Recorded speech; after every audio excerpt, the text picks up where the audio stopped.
noches, hermanos. Dios me los bendiga. Es una bendición nuevamente reunirnos en esta hermosa noche. Sabemos que el tiempo avanza, que pareciera que esto todavía se va a prolongar más. Los casos que se están dando se han disparado. Y hay que estar orando, hay que orar porque hay muchas familias que están siendo afectadas de una u otra forma. Pero usted y yo tenemos la bendición y la confianza de poder acudir a un Dios que nos fortalezca, un Dios que no nos exime de poder estar pasando algún momento de tribulación, pero que ha prometido estar con nosotros todos los días hasta el fin. Así que esta noche, hermano, me bendice a mí nuevamente estar compartiendo la palabra, pero también quisiera aprovechar este día nuevamente para que compartamos este estudio del libro de Apocalipsis que llevamos. Es una bendición para mí el poder eh, introducirnos, hermano, a este libro tan maravilloso y como le hemos dicho en otras oportunidades, al cual muchos le tenemos o le teníamos miedo o le teníamos tal vez la ignorancia de no entender y difícilmente, hermano, con una mente natural, carnal, se puede entender, pero por eso oramos y hemos pedido y buscamos y después de leer los versículos hemos de pedir nuevamente que el Señor nos dé un espíritu de revelación y de entendimiento de estas verdades. A la vez, hermano, que somos bendecidos porque hemos repetido también que hay una bienaventuranza de parte de aquellos que leemos, los que guardamos la palabra, los que la oyen, dice la palabra, etcétera. Entonces, esta noche quisiera seguir meditando con usted en este maravilloso libro y como lo prometimos o como lo anunciamos el jueves anterior, hoy vamos a entrar a hablar sobre la iglesia en Éfeso, la primera de las 7 iglesias. Hemos hablado estas 7 iglesias a las cuales se ha dirigido, hermano, estas cartas y queremos comenzar hoy con la primera de ellas y quisiera pedirle que me ayude usted ahí en el capítulo 2 del libro de Apocalipsis. Si me acompaña por favor en el capítulo 2 del libro de Apocalipsis. Vamos a continuar ahí desde el versículo 1. Vamos a leer hasta el verso 7. Por favor, si usted tiene su Biblia a la mano o si está, pues ahí lo podemos leer nosotros, lo va a escuchar. Y lo importante que siempre le he dicho yo, por lo menos los días jueves, que usted pueda llevar un libro de apuntes para que si usted tiene preguntas o comentarios o alguna aportación, usted la pueda anotar ahí y externarla posteriormente o la pueda escribir en la página, en los comentarios. Bendigo al Señor por cada uno de los que ya están conectados, dándole la bienvenida a todos los que nos sintonizan de dentro del país y fuera de él. El Señor les bendiga. Quiero que me acompañe el versículo 1 del capítulo 2 del libro de Apocalipsis. Dice el verso 1, escribe al ángel de la iglesia en Éfeso, el que tiene las 7 estrellas en su diestra, el que anda en medio de los 7 candeleros de oro, dice esto, yo conozco tus obras y tu arduo trabajo y paciencia, y que no puedes soportar a los malos, y has probado a los que se dicen ser apóstoles y no lo son, y los has hallado mentirosos, y has sufrido, y has tenido paciencia, y has trabajado arduamente por amor de mi nombre, y no has desmayado, pero tengo contra ti que has dejado tu primer amor. Recuerda, por tanto, de dónde has caído, y arrepiéntete, y haz las primeras obras, pues si no, vendré pronto a ti, y quitaré tu candelero de su lugar, si no te hubieres arrepentido. Verso 6.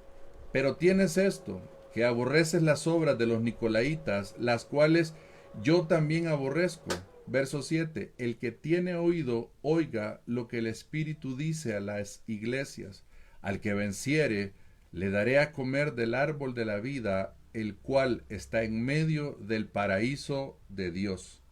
Que el Señor añada bendición a nuestras vidas. Le pido que me ayude a hacer una pequeña oración. Padre, en el nombre de Jesús, permítanos esta noche escudriñar de tu palabra, Señor.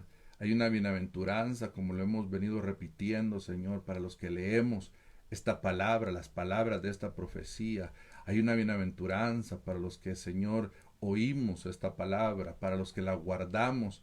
Por favor, Padre, nosotros queremos oírla, atesorarla, guardarla en nuestro corazón, Señor, para que dé un fruto, Señor amado, para que entendamos lo que tú has revelado a tu siervo, Señor. En el nombre de Jesús, amén y amén. Bueno, le decía, es interesante, solo quiero, vamos a ver, vamos a dividir este tema en tres, digámoslo así, o esta prédica.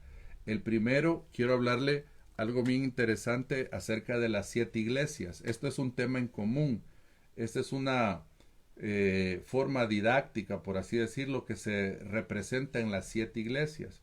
Y son 7 elementos comunes que vamos a encontrar en las iglesias para que podamos entender cuando vayamos con cada una estudiando. Se lo voy a decir o tratar de decir brevemente. La primera es una comisión. ¿Qué significa eso?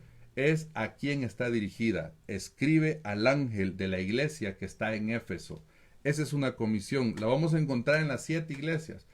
Lo segundo es que hay una presentación del Señor. Le dice el Señor, el que tiene las 7 estrellas en su diestra, el que anda en medio de los 7 candeleros de oro, dice esto, y él es el que habla. Ahí es donde se presenta. Esta es la estructura de las cartas, de las 7 cartas. Por eso es bien importante, estos 7 elementos. Número 3, hay una alabanza o juicio. Por ejemplo, en el caso de la iglesia que está en Éfeso, le dice, yo conozco tus obras y tu arduo trabajo y paciencia. Eso tiene que ver con este tercer elemento. Un cuarto elemento es que hay un reproche. Y para la iglesia que está en Éfeso, el reproche, ¿cuál es? Tengo contra ti que has dejado tu primer amor. Número 5, hay un consejo. Dentro de este consejo, por ejemplo, le dice, por tanto, recuerda por tanto de dónde has caído y arrepiéntete y haz las primeras obras. El sexto elemento, hay una llamada. Cuando digo una llamada, significa, por ejemplo, cuando dice la llamada, el que tiene oídos, que oiga lo que el Espíritu dice a las iglesias. Y por último, cierra cada carta. Estos son elementos, hermano, esto es bien importante que usted lo tome porque estos son elementos que se van a repetir, como le vuelvo a insistir, en las 7 cartas. Hay una promesa y la promesa para la iglesia que está en Éfeso le dice, al que venciere, le daré a comer del árbol de la vida. Esto es glorioso, hermano, porque usted y yo vamos a ver y más adelante lo vamos a mencionar, que aunque el Señor haga reparos en la conducta, en la vida de esas iglesias, siempre le da la oportunidad de arrepentirse, de volverse, de cambiar, y le ofrece el Señor una promesa, y le da el Señor una promesa para aquellos que venzan. Desde ya significa entonces, hermano, que la vida es una constante lucha, es una constante batalla. Desde ya significa que usted y yo estamos llamados a pelear la buena batalla de la fe. Desde ya usted va a entender por qué las luchas que usted atraviesa constantemente en su vida, desde ya usted se va a dar cuenta que es parte de lo que Dios ha permitido. ¿Para qué? Con la finalidad de trabajar en nuestro corazón, de tratar en nuestras áreas, pero con la posibilidad en su nombre de que podamos vencer. Y eso es maravilloso, hermano. Entonces, el segundo, esto es el primer aspecto que quería dejarle, que nos va a servir para el estudio de todas estas iglesias, de todas estas cartas a las iglesias. El segundo aspecto de este mensaje esta noche es hablar algunas generalidades de la iglesia o de la ciudad de Éfeso, donde está situada esta iglesia. Y ya va a ver usted por qué es importante que le mencione yo estos elementos. Los primeros que le mencioné, porque esa es la estructura de cada carta para entender lo que lleva, cómo se ha establecido. Y lo segundo, hablando de la ciudad, de estas particularidades de la ciudad de Éfeso, para que veamos el contexto en el cual se desarrollaba el Evangelio, para que de alguna manera entendamos por lo que pasaban ellos, pero también veamos cómo Dios tenía cuidado de ellos, cómo en medio de esas circunstancias prevalecía el Señor, cómo en medio de esas circunstancias la voz del Señor llegaba hacia ellos. Y el primer aspecto que quiero que vea es que la iglesia que está en Éfeso, le dice el Señor, no es la iglesia de Éfeso, es la que está ahí, es la que ahí se ha fundado, ahí se ha establecido. Y esta ciudad es la ciudad más importante de la provincia romana del Asia.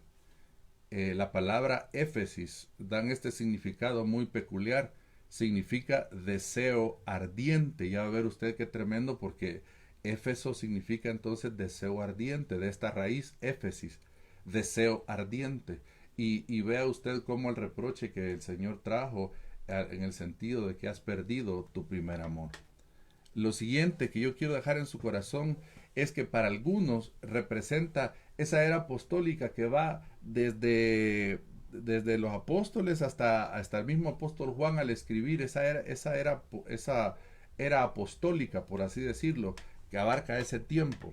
Estas son peculiaridades un tanto, algunas conocidas, otras no.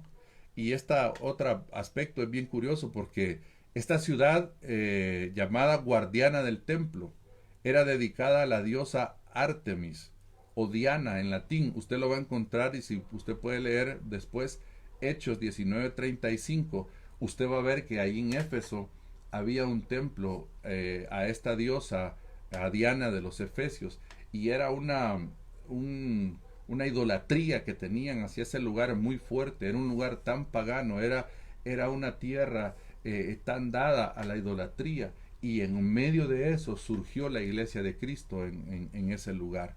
En medio de eso se levantó. Entonces esta diosa se le consideraba la diosa de la fertilidad, y ahí se da un polimastos, que quiere decir era de muchos pechos. De hecho dicen que la imagen así era, no sé, no verifiqué yo, no vi imagen, no busqué yo no googleé si existía alguna foto, posiblemente esté.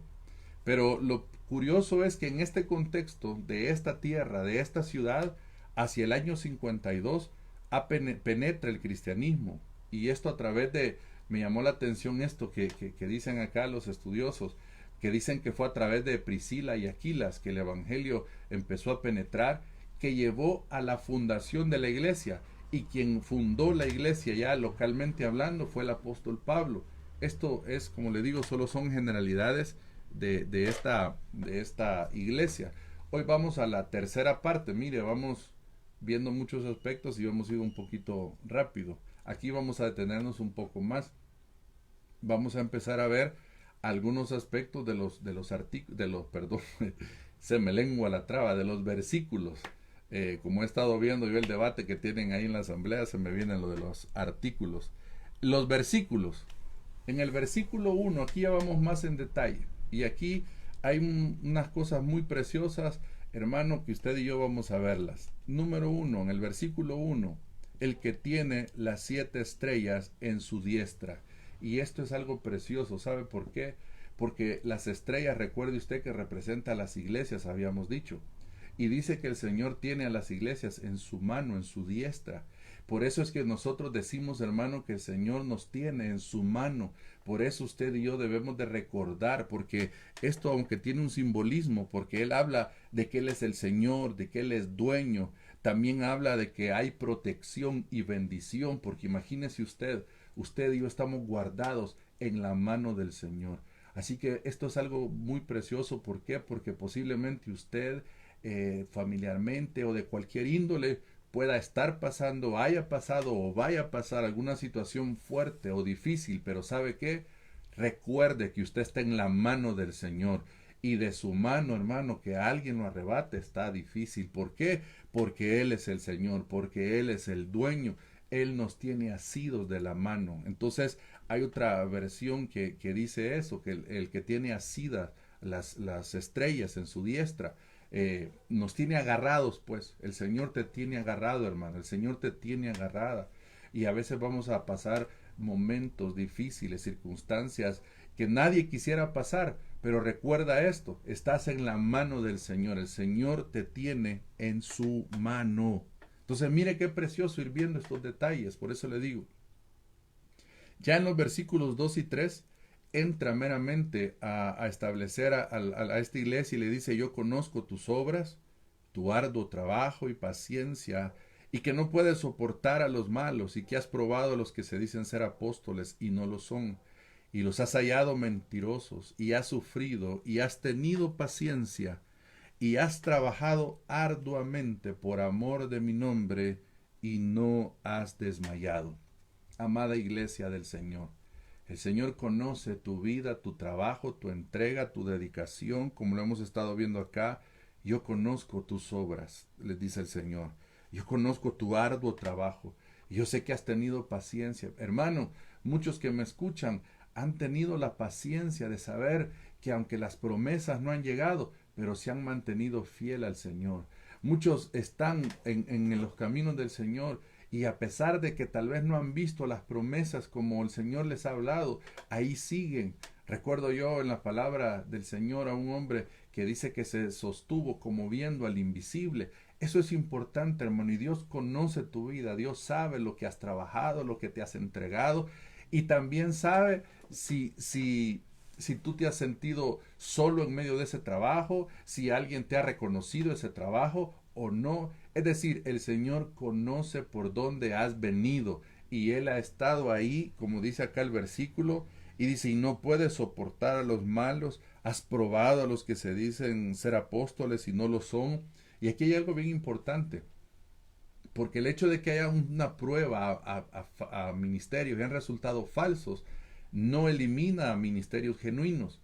Lo que está hablando aquí la escritura es que esta era una iglesia que había aprendido o había caminado en medio de la adversidad y había logrado detectar o discernir falsos ministros y los había logrado detectar, pero obviamente todo esto tiene una consecuencia que lo vamos a ver más adelante. Entonces, esta era una iglesia activa que trabajaba arduamente, que probaba a los que se decían ser apóstoles, como lo dijimos.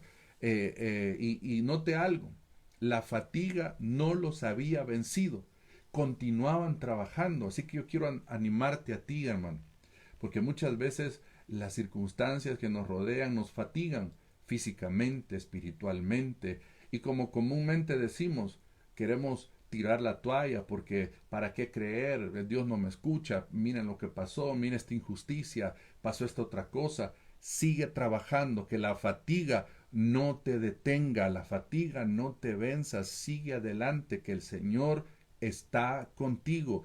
Yo quiero que vea esto, que el Señor destaca de la iglesia. Esto es muy importante, muy interesante y a la vez muy reconfortante. ¿Por qué? Porque el Señor te conoce. El Señor sabe. Ya vamos a hablar del aspecto negativo. Ahorita estamos solo en este aspecto positivo y todavía al final, todavía el Señor sigue destacando cosas buenas. Porque el Señor, hermano, no solo se fija en las cosas adversas que hacemos o en lo malo, como mucha gente a veces piensa o puede pensar que Dios está esperando el día que tú falles para destruirte, para meterte a juicio, no sé, para traer algo a tu casa, una desgracia. Hermano, Dios no es así. Mire acá, lo estamos viendo en estos versos. Él conoce tu caminar, tu entrega, tu servicio, tu dedicación. Él sabe que en medio de las fatigas, en medio de las dificultades, para poner un ejemplo que viene a mi mente, tal vez alguno de los que me está oyendo, el Señor conoce que a veces le has ido a servir a Él, posiblemente estando tú enfermo o enferma, que le has ido a servir a Él, hablando localmente en la iglesia, posiblemente sin que tengas tú los recursos en ese momento, pero le creíste al Señor, pero fue más fuerte el Señor que te llamó y has seguido adelante, entonces si continúas trabajando, esto es muy glorioso, hermano, y esto es muy maravilloso. Mire cómo vamos avanzando muy bien en esto. El versículo 4, aquí viene ya una parte aparentemente no bonita, pero que a la vez debemos entender algo. Dice el versículo 4, pero tengo contra ti que has dejado tu primer amor. En este llamado, hermano, como de las cosas que hablábamos, de los elementos, el reproche, porque venía la alabanza, venimos ahorita de escuchar en los versículos 2 y 3, ahorita entramos al reproche, pero tengo contra ti que has dejado tu primer amor. Increíble, hermano, pero usted busca en la palabra y la Biblia en el libro de los Hechos, Usted puede encontrar un momento en donde el apóstol Pablo les dice a ellos y les alaba. Es importante que debemos de darnos cuenta. Dice, se lo voy a leer yo acá, no lo traigo aquí en la presentación, solo está la cita, Efesios 1:1. Dice Pablo, Pablo, apóstol de Jesucristo, por la voluntad de Dios, a los santos y fieles en Cristo Jesús que están en Éfeso. Se calcula 30 años antes, hermano, de que en Apocalipsis se les esté diciendo esto. Les estaba diciendo al apóstol Pablo, ustedes son fieles, ustedes se han mantenido. ¿Qué significa esto? Que el reproche, hermano, tenía una razón de ser. Que hubo un momento en donde caminaron bien. Por eso mi llamado hoy, hermano, para todos los que nos estamos hoy reuniendo a través de este mensaje, a través de esta plataforma, sea el mensaje para ti, sea propicio y para mí, para todos los que nos estamos, para todos los que va a alcanzar este mensaje a llegar. Hermano, muchas veces nosotros presumimos o nosotros nos atenemos de lo que un día logramos, de lo que un día fuimos, de que Dios me usó, de que vi la mano del Señor. Y aunque eso fue glorioso, no nos hemos dado cuenta que ya nos desviamos en el camino. Y aunque eso fue emocionante, imagínese David. David hablaba de su pasado, hablaba de cómo el Señor le ayudó a vencer los osos, los leones, pero David en ese momento seguía con la misma entereza afrontando a un Goliat. A eso me refiero. Muchos de nosotros, hermanos, hemos visto al Señor con nosotros, hemos visto al Señor que ha estado, pero hoy en día muchas de estas personas ya no quieren nada con el Señor. A eso me estoy refiriendo. Aquellos que un día vieron que el Señor estuvo con ellos, aquellos que un día vieron al Señor cómo los usó, que les abría la palabra, que los usaba grandemente, bendiciendo a muchos en el evangelismo, en las sanidades, en muchos lugares, en sus trabajos, pero ahora este reproche es posible que te pueda llegar a ti de parte del Señor. Has dejado tu primer amor. Has dejado tu primer amor. Y la pregunta, como alguien diría, del $1.000.000 acá es, ¿cómo llegamos a eso? ¿Cómo sucede esto? ¿Cómo podemos perder nuestro primer amor en el Señor? Y posiblemente hayan muchas explicaciones y posiblemente hayan muchas formas de poder darle respuesta a esta pregunta. Y hermano, yo lo quiero hacer personal y yo quiero que tú lo hagas personal, que te analices, que te revises, que medites en tu corazón. ¿Cómo está mi primer amor? ¿Cómo estoy yo? Y si reconozco que he perdido mi primer amor, es poder entrar en ese diálogo con el Señor, en ese diálogo personal y poder decirle, Señor, yo ya no quiero seguir así. Yo quiero volver a ese primer amor. Como dice esa canción maravillosa de Semilla de Mostaza. Quiero volver a ese momento, a ese tiempo. Entonces, ¿cómo llega a suceder esto de dejar nuestro primer amor? Yo solo le voy a hablar de dos aspectos. El primero de ellos es que la obra de Dios cobra más importancia que el Dios de la obra. Hermano, muchos ministros, pastores, líderes, siervos en general, servidores en general, tienden, hermano, a quemarse. ¿Por qué? Porque para ellos fue más importante la obra que el Dios de la obra, porque le dedicamos más tiempo a hacer la obra que al Dios de la obra, porque nos importaba más quedar bien en la obra frente a los demás que en nuestro corazón frente a Dios. Y Dios no puede ser burlado. La gente nos puede ver con una cara, hermano, contenta, con una cara de éxito, con una cara de victoria posiblemente, pero Dios conoce nuestro corazón y viene a mi mente el caso de Naamán. Naamán, hermano, era un sirio, era un hombre, digámoslo así, no conocía al Señor, pero la ilustración que quiero usar de Naamán es en su faceta de guerrero. Era un hombre guerrero frente a los demás, era un hombre poderoso, porque de hecho la Biblia dice que el Señor le había dado victoria a los asirios por medio de mano de él. Entonces, Naamán no era alguien común y corriente, era un hombre grande, que temido por todos. Pero dice la Biblia, pero leproso.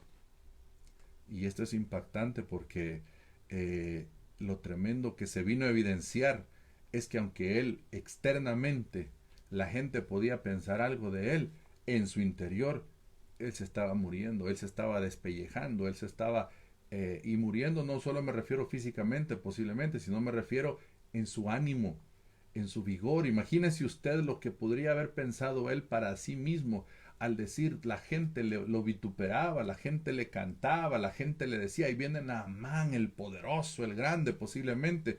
Y cuando llegaba a su casa, se encontraba con la realidad de su cuerpo leproso.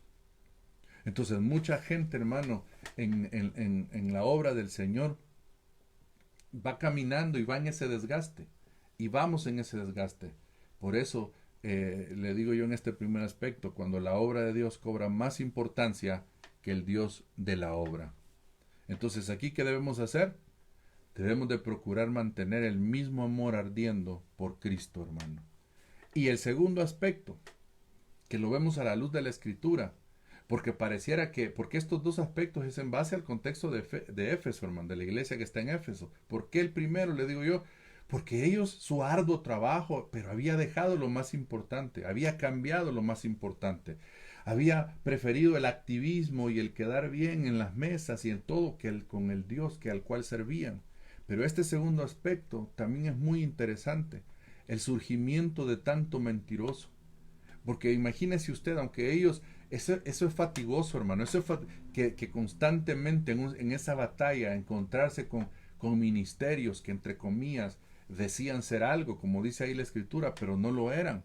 Los hallaron mentirosos. Entonces esto nos habla de malos testimonios, esto nos habla de malas o falsas enseñanzas. Y lo tremendo de esas malas o falsas enseñanzas es que nos alejan de Cristo. Le voy a poner un ejemplo que viene a mi mente de una mala enseñanza, porque hay una correcta enseñanza y una mala enseñanza. Cuando se habla el tema de la prosperidad económica, por ejemplo, entonces, hermano, hay una prosperidad divina. La palabra del Señor dice, amado, yo deseo que tú seas prosperado en todas las cosas y que tengas salud, así como prospera tu alma. La prosperidad es de Dios, la prosperidad no es lo malo.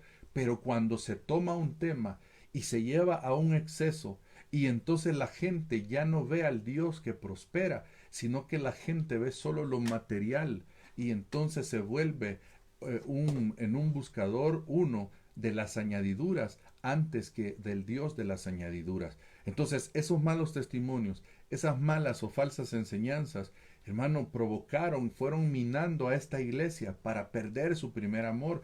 Me imagino yo, hermano, no lo dice acá la escritura, pero déjeme, se vale pensar, me imagino yo que de repente, tal vez, por ponerle un ejemplo, un buen sector de la iglesia empezó a poner su mirada en algún hombre, tal vez tenía señales, tal vez hacía algunos prodigios, y de repente detectan que era falso.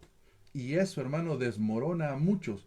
Eso es lo que tiene hoy a mucha gente diciendo, yo no quiero ir a la iglesia cristiana. ¿Por qué? Porque veo a fulanito, veo a menganito y tienen mal testimonio. Y esa no es la iglesia poderosa del Señor. Esos son algunos casos. ¿Pero qué provoca eso? Que el amor de muchos se enfríe. La Biblia dice que en el final de los tiempos, por haberse multiplicado la maldad, el amor de muchos se va a enfriar. Entonces, eso es lo que yo estoy viendo en todo eso. Por eso le digo, son aspectos muy importantes acá. Versículo 5, ya vamos en los últimos, ya a la mitad prácticamente, porque vamos hasta el 7. En el versículo 5 dice, recuerda por tanto de dónde has caído y arrepiéntete y haz las primeras obras, pues si no, vendré pronto a ti y quitaré tu candelero de su lugar si no te hubieres arrepentido. Esto es muy fuerte, hermano, porque lo que el Señor está diciendo, bueno, en la segunda parte, pero en la primera parte le está diciendo, recuerda que hiciste mal, recuerda a dónde fallaste. Y eso es lo que quiero que veamos en este versículo. Número 1 le dice, recuerda. Esto habla de una exhortación de volver en sí. Amado hermano, recuérdate a dónde estuvo el desvío de tu caminar. Recuérdate a dónde estuvo aquella cizaña que entró a tu corazón. Viene a mi mente un pensamiento. A veces, hermano, uno va caminando bien o empieza a caminar bien, pero de repente, hermano, alguien de buena manera o de mala manera, más pareciera que de mala manera, trae un comentario a tu vida respecto de algún líder. y eso empieza a minar tu corazón. Y sabe que lo curioso es cuando la Biblia habla de que dice que si el padre de familia supiera que ahora va a venir el ladrón, no dejaría minar su casa. ¿Sabe qué significa esa palabra minar? Significa en el literal penetrar, perforar la pared. Eso es lo que quiere decir. Entonces, cuando yo en ese sentido lo estoy diciendo, hay palabras, hermano, hay comentarios, hay situaciones que se dan que penetran, que penetran lo profundo de nuestro corazón y nos golpean. Hay menosprecios que a veces vienen de parte de nuestros padres, de un jefe, de un líder, y penetra a nuestro corazón y eso nos hace menguar. Entonces recuerda qué fue lo que te ocasionó a dónde estuvo que empezaste a enfriarte en tu amor. Esto es muy importante. Y le dice, recuerda de dónde has caído. Y yo ponía acá, ¿cuándo y dónde te empezaste a enfriar? ¿Qué provocó eso? ¿Qué es lo que le estaba mencionando? Y le dice, arrepiéntete. Y este es un dar la vuelta, un metanoeo. Hermano, es un giro en 180 grados. Es decir, yo iba hacia el norte y me doy la vuelta y me voy hacia el sur. Eso es lo que quiere decir arrepentirse. Entonces, arrepiéntete, da la vuelta, porque le dice esto. Bueno, y le dice, haz las primeras obras, las mismas que hacías antes. A eso se refiere, haz las primeras obras. Las mismas, hermano, que se hacían por amor. Las mismas que tenías antes. Esa misma, mire, esa misma inocencia con la cual nosotros escuchábamos la palabra. Porque muchos hemos perdido inocencia para escuchar la palabra, para confiar en los líderes, para etcétera, hermano. Muchos hemos perdido esa inocencia. Pero dice acá la palabra, haz las primeras obras, las mismas que hacías por amor. Si no, vendré pronto a ti, dice. Y esto es muy delicado, hermano. Y removeré el candelero. Entonces el Señor aquí, hermano, exigiendo esa fidelidad, hermano. Y es curioso porque algunos opinan, hermano, que a pesar de esta exhortación que el Señor le dio a la iglesia, posiblemente la acató en su momento, pero posiblemente después volvieron. Algunos dicen, hermano, que ahorita pues no existe aparentemente nada de vestigios de esto. Y sí, la iglesia de Esmirna parece que hay resabios de esa ciudad. Pero bueno, no vamos a entrar ahorita a eso. Entonces vamos al penúltimo versículo. Número 6.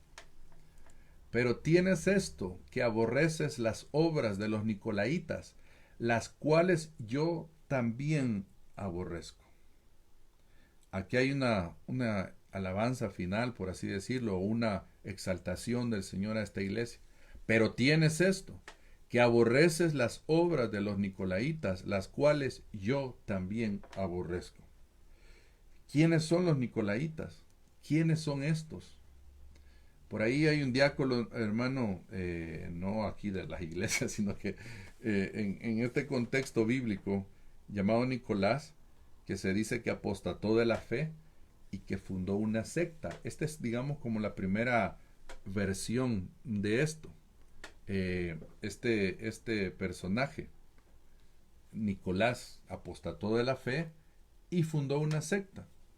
Otros piensan, hermano, porque en el griego esta palabra Nicolaos significa vencedor del pueblo, dicen que es semejante al hebreo Baal, que significa señor. Entonces esto lo traducen como señor del pueblo. Y esto implicaría una especie de dictadura sobre el pueblo. Esto implicaría, hermano, el apóstol escribe, hermano, inspirado por el Señor, que no nos debemos de enseñorear de la grey. Y muchas veces, hermano, en muchos lugares, posiblemente, no sé, yo no me consta a mí, pues, pero posiblemente por lo que el apóstol Pedro, si no estoy mal, lo dice, hermano, a quienes delante del Señor nos ha puesto como obispos, que no nos enseñoreemos de la grey, hermano, ejercen una especie de dictadura en donde establecen la vestimenta, en donde establecen si salir o no salir, etcétera, ya casi un régimen de cuarentena. Pero no quiero detenerme ahí.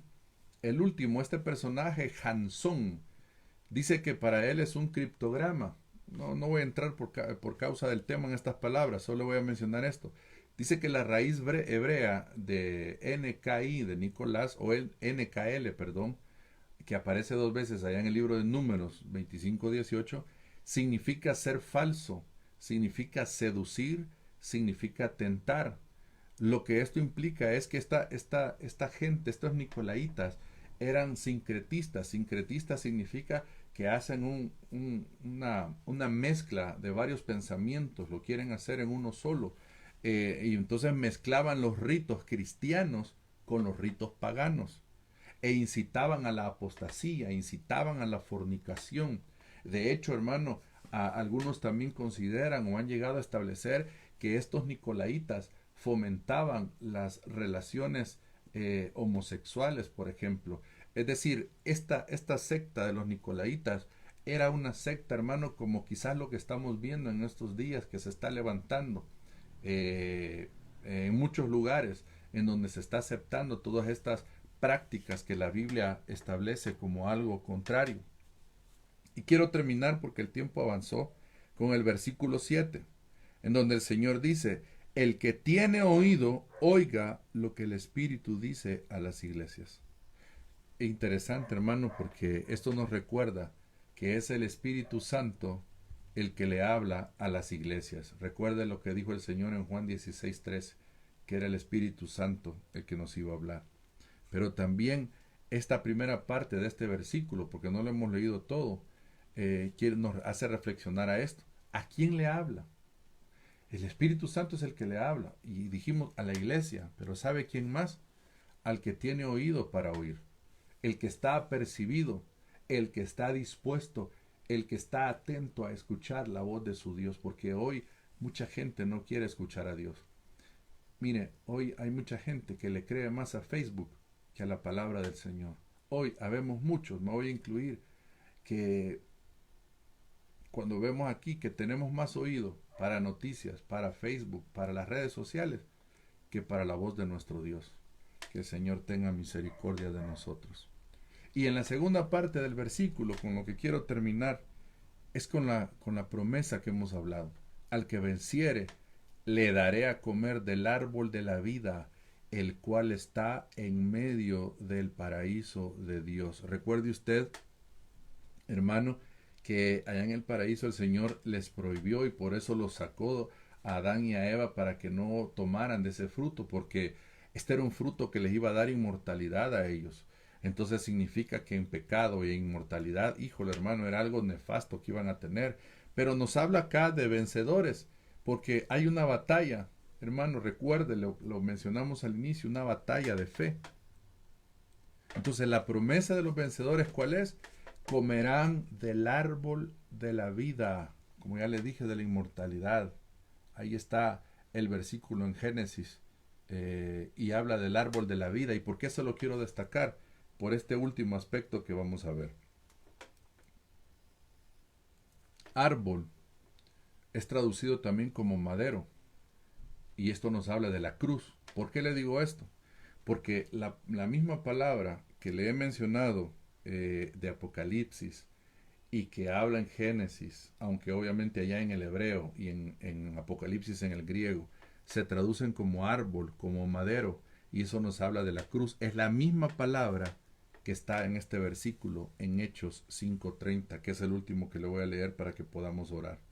Hechos 5:30 dice, el Dios de nuestros padres levantó a Jesús, a quien vosotros matasteis colgándole en un madero. Esa palabra madero que nos habla de la cruz es la misma palabra cuando el Señor habla en Apocalipsis, le daré del árbol de la vida, del madero. Esto nos habla, hermano, que para usted y para mí, nuestro árbol de la vida, ¿quién es? Es Jesucristo. Por eso, hermano, el que tiene a Cristo tiene vida y tiene vida eterna. Por eso el que ha creído en Cristo, hermano, tenemos la promesa aún de la resurrección si la muerte nos pudiera alcanzar en alguna manera si Él no ha venido. Por eso yo quiero que terminemos esta noche, hermano. Mire, es emocionante, hermano, estudiar este libro de Apocalipsis. Y espero que esto usted lo esté, hermano, recapitulando. ¿Para qué? Para que pueda tener una idea más clara, porque como hemos dicho, y dicho sea de paso, el domingo continuamos hablando, nos vamos pronto, hermano, nos vamos pronto, el Señor viene pronto y hay que tener claro muchos de estos aspectos, hay que alimentarnos de muchos de estos aspectos de la palabra. Así que yo quisiera esta noche que termináramos con una oración pidiendo al Señor, amado hermano, que queremos ser vencedores, pero antes de eso pedirle al Señor que nos haga volver al primer amor. Yo quisiera que oráramos. Padre, en el nombre de Jesús, te damos gracias en esta noche, Señor. Gracias por tu palabra, Padre, porque llega a tiempo y fuera de tiempo. Señor, si en nuestra vida, si en nuestro caminar hemos enfriado, Señor, al primer amor, hemos apagado ese fuego, Señor, permítenos, mi Dios, volver y empezar, Señor, y retomar y recordar de dónde hemos caído, Señor, y arrepentirnos. Padre, si hemos perdido nuestro primer amor, te pedimos perdón, Señor. Queremos retomar el lugar que un día tú nos permitiste estar, Señor, desde el cual nos caímos, Padre. Perdónanos, nos arrepentimos y permítenos ser más que vencedores, Señor, y permítenos ser más que vencedores, Padre. En el nombre de Jesús, te alabo y te bendigo, Señor, para que seamos más que vencedores, Padre. Queremos vencer, Señor. Padre, aprovecho esta noche para orar, no solo por la palabra que hemos recibido, sino por aquellos que están hoy en alguna necesidad, Señor, de cualquier índole, sea espiritual, sea material o sea de salud, Señor amado. Aprovecho para orar por aquellos que están hoy con un diagnóstico, Señor, médico contrario, adverso o difícil, Señor. Sobre todo aquellos que han sido diagnosticados con un COVID-19, Señor amado. Los ponemos en tus manos, Señor. Aquellos que tal vez están batallando con un cáncer, Señor. Aquellos que tal vez están batallando con problemas cardíacos, Señor, con problemas circulatorios. Aquellos que tal vez están batallando, Señor, con otro tipo de afección, Señor, sus pulmones tal vez, riñones tal vez, Padre. Pon tu mano de sanidad y de poder, Señor amado, en el nombre de Jesús. Danos de ese alimento, Señor. Permítenos vencer y recibir de ti ese alimento que tú has prometido, Señor amado, a través de tu palabra, a través de tu Hijo amado, Señor amado, porque tú eres verdadera comida, Señor. Tú eres verdadera bebida, dice tu palabra, tu sangre y tu cuerpo, Señor amado, en el nombre de Jesús, y permítenos alimentarnos de ti, que eso traiga sanidad, que eso traiga victoria, Señor amado. Gracias, mi Dios, gracias por aquellos, Señor, que también están hoy, mi Dios, decidiendo, Señor, nuestras autoridades que están hoy, Señor, en una disputa legal, Señor, que tú les des la sabiduría, Padre, en el nombre de Jesús, por aquellos que hoy, Señor, a propósito de esta pandemia también están afectados, no solo en su salud, sino en sus economías, Padre, que nos des sabiduría, mi Dios, que nos ayudes a orar y a clamar, Señor, porque es un tema muy delicado, Señor. No lo podemos ver solo de una perspectiva. Hay mucha gente, Señor, que está en crisis muy fuerte, Señor, por causa de lo financiero. Señor, pon paz y auxilia, Señor, y provee, mi Dios, aquellos que tienen negocios pequeños, Señor, aquellos que tienen negocios, Señor, tal vez han empezado algo este año, habían empezado, o tal vez ya lo tenían, Señor, Padre, pero necesitan que tú obres, que tú abras las ventanas de los cielos. Por favor, Señor, glorifica tu nombre, Padre. En el nombre de Jesús, asimismo por nuestras familias, Padre, para que tú las guardes, Señor, para que tú hagas conforme a tu voluntad, Señor amado. Y si alguno de nuestros familiares está pasando alguna adversidad, Señor, que te conozca a ti en primer lugar y que luego, Señor, tú puedas obrar en su cuerpo, Padre. En el nombre de Jesús, gracias, Señor. Amén y amén. Que el Señor me los bendiga, amados hermanos.